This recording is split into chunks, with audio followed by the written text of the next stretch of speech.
Times news channel देख रहे आप सभी दर्शकों का बहुत बहुत स्वागत है। मैं हूं रमनदीप कौर। इस वक्त की बड़ी खबर आ रही है प्रयागराज से। क्या है पूरा मामला, देखने के लिए बने रहिए हमारे साथ। जहां पूरे देश में कोरोना से हाहाकार मचा है, लेकिन आस्था पर किसका जोर है। प्रयागराज में जो यूपी में आता है, प्रयागराज में संगम किनारे माघ मेला शुरू होने वाला है। आस्था के मेले में लाखों करोड़ों लोग आते हैं, नदी में डुबकी लगाते हैं और वापस घर लौटते हैं।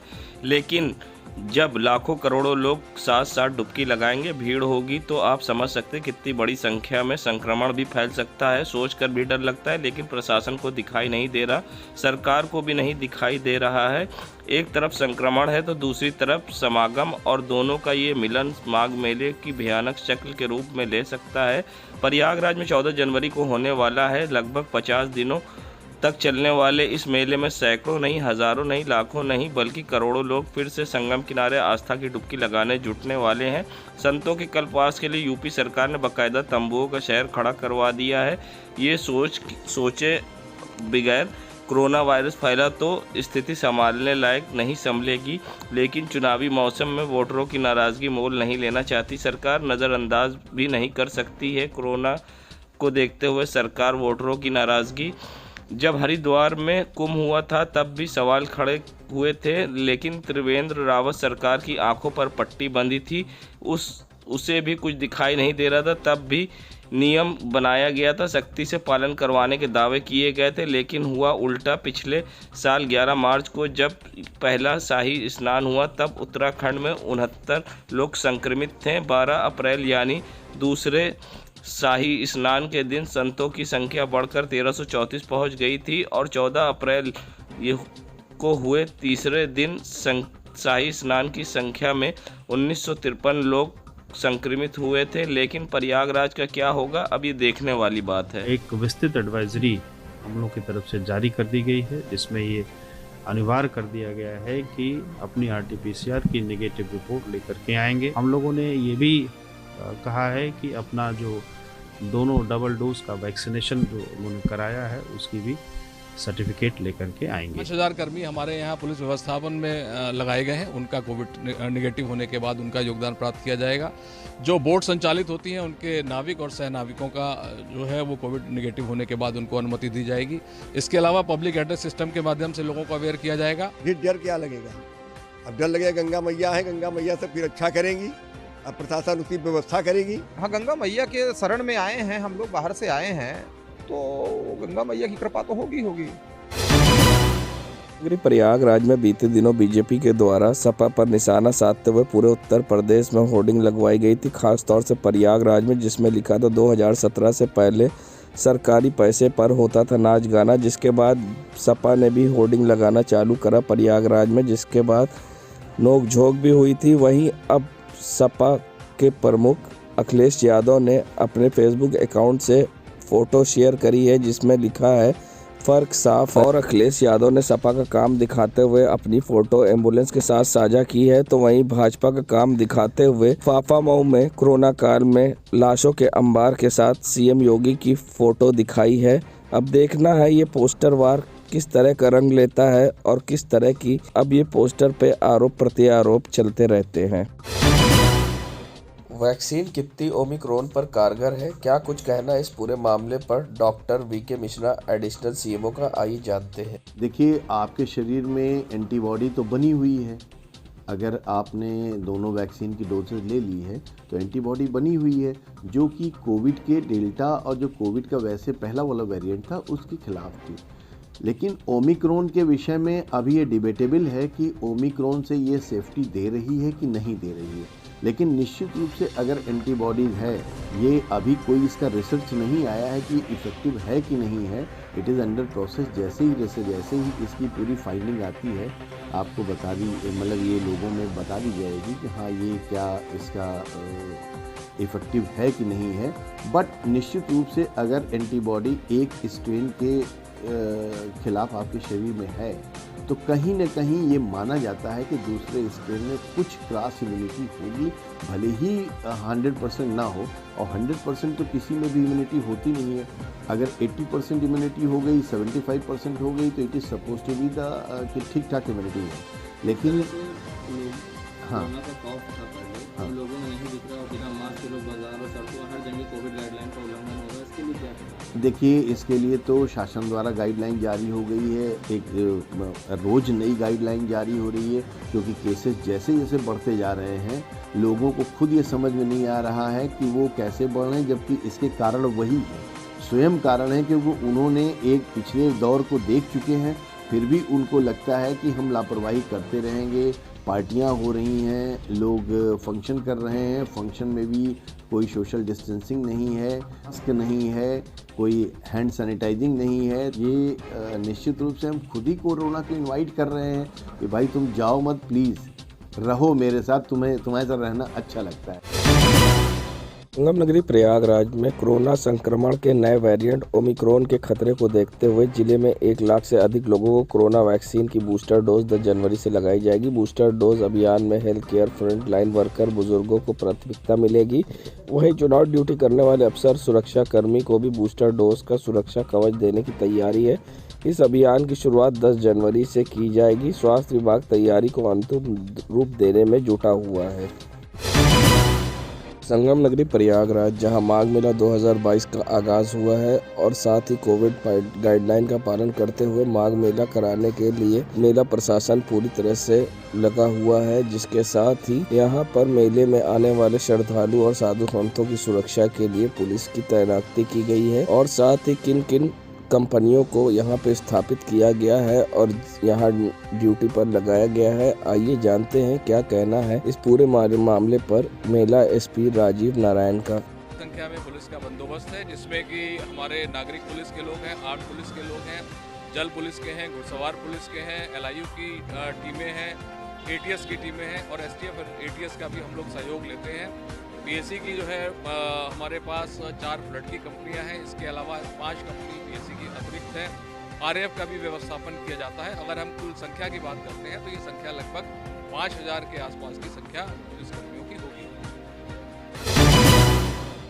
सब्जियों की कीमतों में उतार चढ़ाव का सिलसिला बना हुआ है। गुरुवार को मंडी में मटर की आवक कम होने से दाम में उछाल आ गया था। हालांकि टमाटर के दाम में और गिरावट हुई है। मटर का रेट 3 से 4 रुपए तक चढ़कर 22 से 24 रुपए किलो हो गया है। टमाटर का दाम 7 रुपए से शुरू होकर 10 रुपए किलो तक हो गया है। अन्य सब्जियों की कीमत यथावत है। मटर के थोक दाम में वृद्धि, फुटकर रेट में भी बढ़ोतरी होगी। वहीं टमाटर के दाम में कमी, फुटकर में भी गिरावट होगी। बुधवार को टमाटर का थोक दाम में कमी होने से रेट 8 से लेकर 10 रुपए, बैगन 6 से 7 रुपए किलो हो गया था। मंगलवार को मंडी में टमाटर का रेट 10 रुपए से लेकर 14 से 15 रुपए किलो और मटर का दाम 15 से 20 रुपए किलो था। फुटकर में मटर का दाम 25 से 30 रुपए किलो, टमाटर का 20 से 30 रुपए किलो, आलू का 15 से 16 रुपए किलो, बैगन 20 रुपए किलो, सोया, मेथी, पालक, बथुआ का दाम 20 रुपए किलो।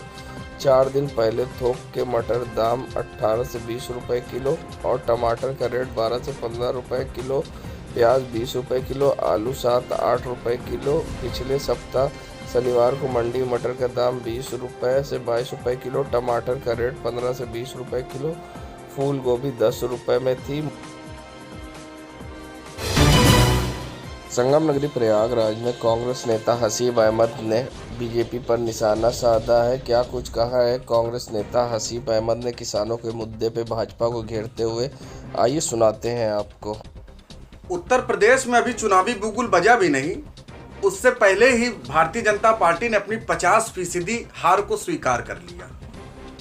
भारतीय जनता पार्टी और योगी आदित्यनाथ जी ने जिस तरीके से लाठी और बंदूक के दम पर उत्तर प्रदेश के किसानों की आवाज़ को दबाने का प्रयास किया और आज वही उत्तर प्रदेश के मुख्यमंत्री जी किसानों को एक फिर झूठा वादा करते हुए उनकी 50% बिजली का बिल माफ़ करने का वादा कर रहे हैं। भारतीय जनता पार्टी की सरकार ने सत्ता में रहते हुए जिस तरीके से किसानों का दमन करने का काम किया और फिर दोबारा सत्ता हथियाने के लिए वो किसानों को लॉलीपॉप देने का काम कर रहे हैं, ये उत्तर प्रदेश की जनता देख रही है। जिस तरीके से प्रदेश के अंदर योगी आदित्यनाथ जी किसानों से लगान वसूलते हुए किसानों को देश की सबसे ज्यादा महंगी बिजली उत्तर प्रदेश में बेचने का काम कर रहे थे और आज जब चुनाव सर पर आया तो मुख्यमंत्री योगी आदित्यनाथ जी उत्तर प्रदेश के किसानों को 50% बिजली का बिल में रियायत देने का झूठा वादा कर रहे हैं। प्रदेश की जनता ये सब देख रही है। ये सिर्फ इनका चुनावी जुमला और चुनावी वायदा है जो सत्ता में रहते हुए पूरा नहीं कर पाए वो सत्ता में से जाते हुए क्या पूरा कर पाएंगे। इसलिए भारतीय जनता पार्टी की सरकार सिर्फ किसानों पर लाठी और गोली चलाना जानती है, किसानों को रियायत देना नहीं जानती है। हसीब है। संगम नगरी प्रयागराज में जहां माघ मेले 2022 का आगाज हो गया है, तो संगम तट से चंद दूरी पर स्थित काची कामकोटी पीठ के श्री आदि शंकर विमान मंडपम मंदिर का कुंभ के दौरान उत्तर प्रदेश के सीएम योगी आदित्यनाथ ने सुंदरीकरण कराया था। वहीं अब माघ मेले को देखते हुए श्री आदि शंकर विमान मंडपम मंदिर में लाइट लगाई जा रही हैं और फिर से एक बार इसे सजाया जा रहा है, जिसका एक भव्य नज़ारा देखने को संगम तट पर मिल रहा है। प्रयागराज में बढ़ते कोरोना के मरीज को देखते हुए अब स्वास्थ्य विभाग ने कमर कसी है, तो साथ ही अब एडिशनल सीएमओ वीके मिश्रा ने लोगों को अपील की है कि वो घर में रहें ज़्यादातर और ग्रुपिंग और पार्टी ना करें। और किस तरह से समस्या होने पर उन्होंने ये भी बताया कि डॉक्टर से ट्रीटमेंट कराएं और किस तरह के लक्षण होते हैं कोरोना को लेकर। आइए जानते हैं क्या कहना है डॉक्टर वीके मिश्रा का। और में हर शहर में, हर ज़िले में, हर प्रदेश में कोरोना का संकट पुनः गहराता जा रहा है। इसको थर्ड वेव के रूप में ले सकते हैं। बहुत तेज़ी से 2-3 दिन में इतना हाइक आया है इस केसेस में कि सुरक्षा और सुरक्षित होना ये अपने आप में एक प्रश्न उठ गया है। तो मैं सबको यही एक निर्देश और एक कहना चाहूँगा, अनुरोध करना चाहूँगा कि बिला वजह घर से बाहर ना निकलें और पार्टी और ग्रुपिंग तो बिल्कुल बंद कर दें, क्योंकि इसमें कौन व्यक्ति इन्फेक्टेड है, कौन व्यक्ति कैरियर है, इसको अभी आपको आइडिया नहीं, जानकारी नहीं है। और क्योंकि एक वेदर काफ़ी ठंडा है तो हर चौथे पाँचवें आदमी की नाक बहती नज़र आती, जुखाम नज़र आता है। वो जुखाम कोरोना का जुखाम है या वो जुखाम जो है सामान्य है, इसको आप अभी डायग्नोस नहीं कर पाएंगे। इसलिए बेहतर ये है कि कोई भी व्यक्ति जो जुखाम से या सर्दी जुखाम से पीड़ित हो, अगर वो 2-3 दिन ज़्यादा बढ़ गया हो तो प्लीज़ अपना टेस्ट कराएं, कोविड टेस्ट कराएं। और कोविड टेस्ट कराने के बाद अगर उसको अगर पॉजिटिव है तो प्रॉपर ट्रीटमेंट लें। अखिलेश यादव के बयान जिसमें कहा था कि मुझे तो भगवान कृष्ण रोज़ सपने में आते हैं, जिस पर मंत्री सिद्धार्थ नाथ सिंह ने पलटवार किया था और कहा था बीजेपी के डर से उनको अब भगवान कृष्ण याद आने लगे हैं। तो वहीं अब इस बयान पर सपा के नेता सलामतुल्लाह ने अब मंत्री सिद्धार्थ नाथ सिंह पर सीधा निशाना साधा है। क्या कुछ कहा है, आइए सुनाते हैं आपको। देखिए, सिद्धार्थ नाथ जी के पास कोई विकल्प तो रह नहीं गया है। सिद्धार्थ नाथ जी अपनी सीमा को लांघ कर बात कर रहे हैं और हमारे माननीय राष्ट्रीय अध्यक्ष जी की तुलना उनके बस की बात नहीं है कि वो हमारे राष्ट्रीय अध्यक्ष जी की तुलना करेंगे। सिद्धार्थ नाथ जी अपने क्षेत्र को नहीं बचा पा रहे, अपने विधानसभा को नहीं बचा पा रहे, जो कि बार बार नौटंकी कर रहे हैं, कहीं झंडा खरीद के जला रहे हैं, कहीं सपा को बदनाम करने की साजिश कर रहे हैं।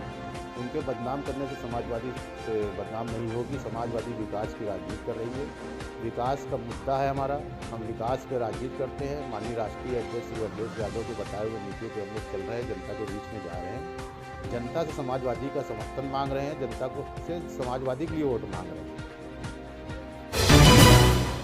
माघ मेला क्षेत्र में आगामी सुरक्षा के दृष्टिगत पुलिस ने कई तैयारी पूरी कर ली है। ICCC के कैमरों के द्वारा कड़ी निगरानी की जाएगी। साथ ही महिला आरक्षी व पुरुष आरक्षी भी तैनात किए गए हैं। साथ ही क्रिमिनल इंटेलिजेंस के लोग भी यहां होंगे और सबसे बड़ी बात कि सादी वर्दी में भी पुलिस यहां तैनात की गई है, जिसको देखते हुए सुरक्षा के कड़े इंतजाम के दावे किए गए। मेला क्षेत्र में हमारा CCTV कैमरा है जो ICCC का जो कंट्रोल रूम है वो 24/7 काम करता है।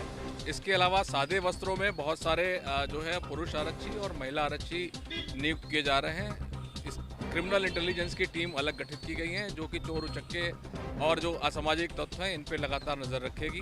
पुलों की सुरक्षा, पूरे मेला क्षेत्र में सुरक्षा के लिए विभिन्न चेकिंग स्कीम्स बनाई गई हैं, जिनको कि समय समय पर लागू करके हम इस मेले को सकुशल और निर्विघ्न रूप से संपन्न कराना सुनिश्चित करेंगे। संगम की रेती पर माघ मेले के दौरान तंबुओं में आग लगने की घटना मेले में हो जाती है। साधु संतों के पंडाल और यज्ञशालाओं में आग का खतरा बना रहता है। तंबुओं की नगरी को आगजनी से सुरक्षित रखने के लिए बुलेट मोटरसाइकिल को आधुनिक अग्निशमन उपकरणों से लैस कर उसको माघ मेले क्षेत्र में लाया गया है। फायर लिफ्टिंग उपकरणों से लैस ये बाइक तंबुओं की नगरी की सकरी गलियों में पहुंचकर आपात हालत में आग पर काबू पाने में सक्षम है, जिससे अब आग पर माघ मेले क्षेत्र में पाया जाएगा काबू। देश दुनिया की खबरों के लिए world media times news channel को सब्सक्राइब करें।